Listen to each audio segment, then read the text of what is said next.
नमस्कार मित्रांनो. आपल्याला पाहायचं होतं लॉ आणि मॅथ. ठीक आहे.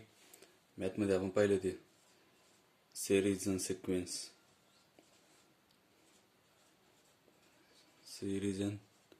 सिक्वेन्स, परत अर्थमॅटिक प्रोग्रेशन, जॉमेट्रिक प्रोग्रेशन असे काही पॉईंट पाहिले. आणि लॉमध्ये आपण निगोशिएबल इन्स्ट्रुमेंट ॲक्ट 1881.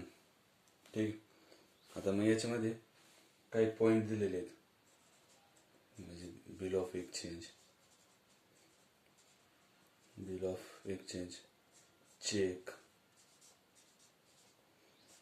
त्याच्यानंतर प्रॉमिसरी नोट,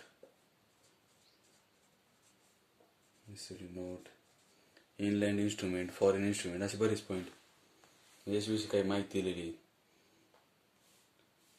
ठीक आहे. हे पाहिलं आज आपण.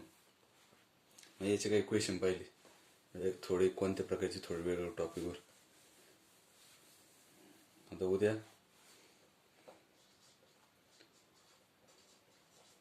अकाउंट इकोमध्ये तेच आपलं सेकंड चॅप्टर चालू येतं, राहिलं आहे तो थिअरी ऑफ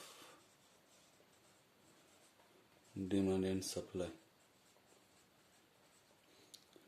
ठीक आहे.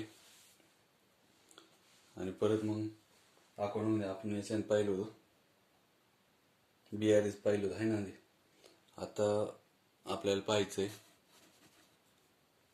Inventories, chapter 4. इन्व्हेंटरीज हा चॅप्टर पाहायचं. ठीक आहे. आपलं उद्याच टार्गेट बघू. आता हा तर होईन, थोडंसं लई मोठा पण नाही, लहानच आहे.